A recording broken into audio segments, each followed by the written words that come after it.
মাৰিছে এইটো ক'ত স্প্ৰেটো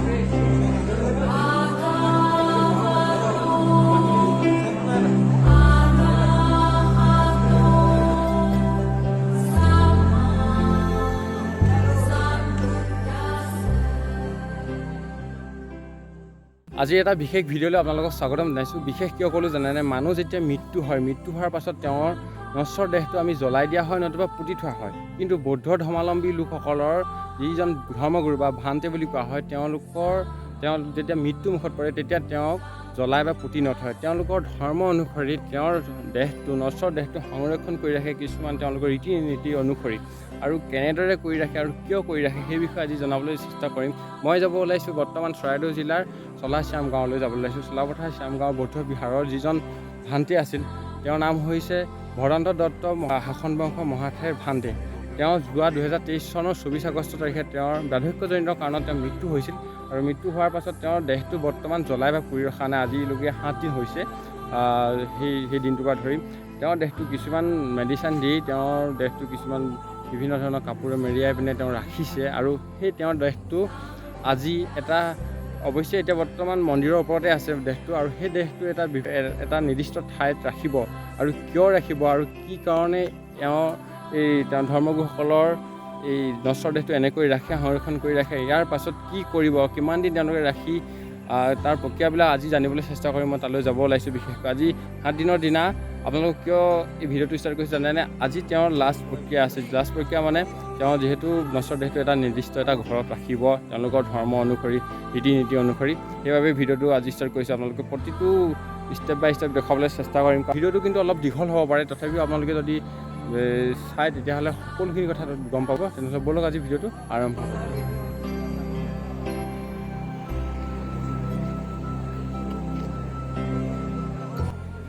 আহি পালোঁ চলাপথাৰ বৌদ্ধ বিহাৰলৈ, আৰু এইজনাই গুৰু হয়, ভদন্ত দত্ত শাসন বংশৰ মহাথেৰ ভান্তে হয়।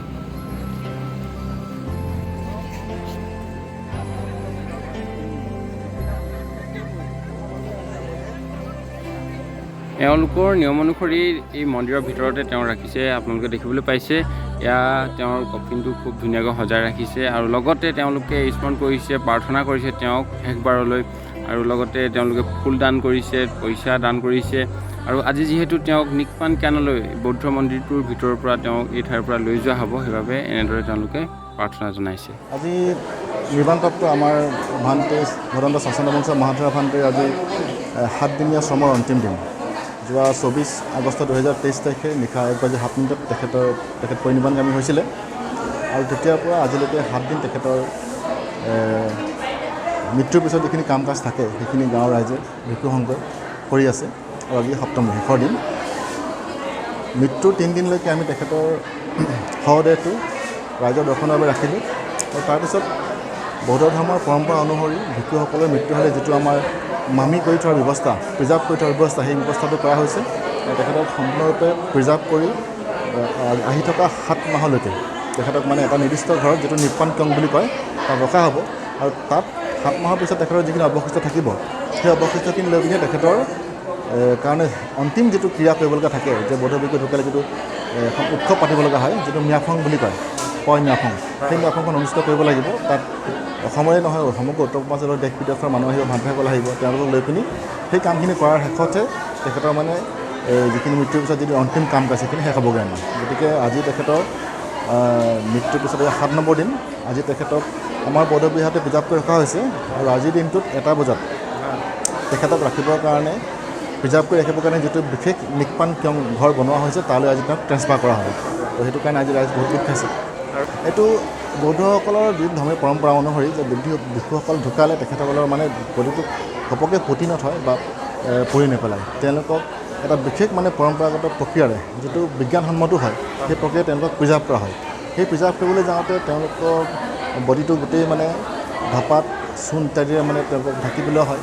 তাৰোপৰি চাহপাত দিয়া হয়, যাতে চাহপাতে গোটেই পানীজাতীয় বস্তুবিলাক শুহি লয়। তাৰোপৰি ৱাক্স লগাই তাক গোটেই কাপোৰে মেৰিয়াই, আৰু ৱাক্স লগাই গোটেই মানে কোনো ধৰণৰ হাৱা অহা যোৱা কৰিব নোৱাৰাকৈ বন্ধ কৰি দিয়া হয়। আৰু তাৰপিছত এটা বিশেষ কফিনত তেওঁক সম্পূৰ্ণৰূপে মানে বন্ধ কৰি দিয়া হয়। আৰু সেইটো সজাই পৰাই আজিৰ দিনটোতে আমি যিটো নিকপান কিঙত ওপৰত তুলি থোৱা হ'ব, আৰু আহি থকা 7-8 মাহলৈ। তাৰপিছত তেখেত যেতিয়া তেখেতৰ অন্তিম যিটো কাম কাজ ম্যাপং অনুষ্ঠিত হ'ব তেতিয়া সেইটো বস্তুত খুলি পিনি সেই অৱশিষ্টখিনি লৈ পিনি মানে ম্যাপংটো কৰা হ'ব। বিশেষভাৱে যিসকল ভান্তে তেওঁলোকৰ কাৰণে এইটো কৰা হয় আৰু ভান্তেসকলে সেইটো প্ৰাপ্য, সেইটো তেওঁলোকৰ সন্মান, তেওঁলোকক মানে তেনেকৈ সন্মান দিয়া হয়। তেওঁলোকৰ মৃত্যু হ'লে সাধাৰণ ৰাইজৰ নিচিনাকৈ মানে খুটি থ'ব নোৱাৰোঁ আমি বা জ্বলাই দিব নোৱাৰোঁ। তেওঁলোকৰ কাৰণে প্ৰিজাৰ্ভ কৰি শেষত আমি ম্যাপং পাতিব লগা হয়। সেইটোৱে তেওঁলোকৰ কাৰণে চবতকৈ ডাঙৰ সন্মান মৃত্যুৰ পিছত।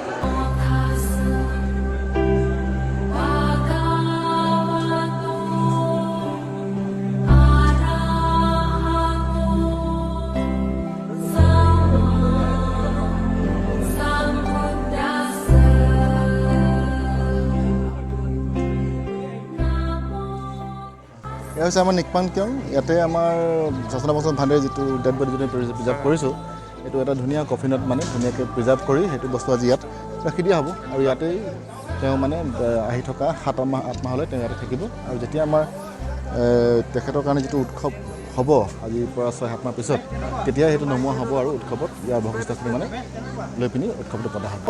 পদকাৰ সেইফালৰ পৰা ঘূৰি আহি আনিব, প্ৰচেছন কৰি ৰাইজে আনি এই তলৰ পৰা এনেকৈ উঠাই দিব, তাত ওপৰত থাকিব আহি থকা 6-7 মাহ। আৰু এই ঘৰটোতে গুৰুজনাক ৰাখিব আৰু তেওঁলোকৰ নিয়ম অনুসৰি এই ঘৰটো নিৰ্মিত কৰিছে সকলো ৰাইজে। আৰু অলপ সময় পাছত প্ৰচেছন কৰি তেওঁক এই ঘৰটোলৈ লৈ অনা হ'ব আৰু এই ঘৰটোতে তেওঁক 7 মাহ দিন ৰখা হ'ব।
দেখি পাব আপোনালোকে গতিকেলৈ দূৰৰ পৰাই দেখি পাব। গতিকেলৈ আপোনালোকক আমি বিনম্ৰতাৰে অনুৰোধ জনাইছোঁ তাতে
পিছলৈ যাবলৈ অনুৰোধ কৰিছোঁ। ভাণ্ডাৰটো পিছলৈ যাওক আপোনালোকে।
মাৰিছে এইটো ক'ত স্প্ৰেটো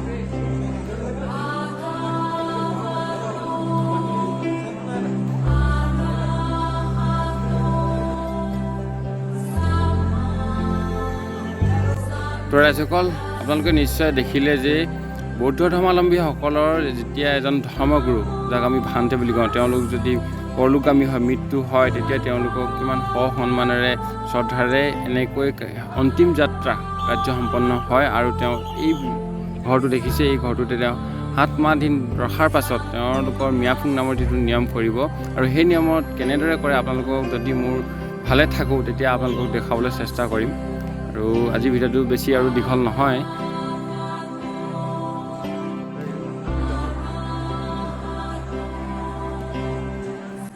ৰাইজসকল আপোনালোকক যিমান পাৰোঁ দেখাবলৈ চেষ্টা কৰিলোঁ ইয়াৰ নীতি নিয়মবিলাক কেনেকৈ আৰু তেওঁলোকে কেনেদৰে ৰাখে ঘৰটোত আপোনালোকে নিশ্চয় দেখিলে আৰু যিহেতু বহুত গৰম দেখিছে কিমান ৰ'দ আমি টুপটুপীয়া হৈ গ'লোঁ আৰু যদি আপোনালোকে ভিডিঅ'টো চাই ভাল পায় মানে হয়তো আগে পিছে এনেকুৱা ভিডিঅ' আপোনালোকে নিশ্চয় দেখি পোৱা নাই আৰু বৰ্তমান আজিহে হয়তো দেখিলে তেতিয়াহ'লে আজিলৈ ভিডিঅ'টো ইমান এটা সমাপ্ত কৰিব বিচাৰিছোঁ যদি ভাল লাগে শ্বেয়াৰ কৰি দিব আজিলৈ ধন্যবাদ জয় আহোম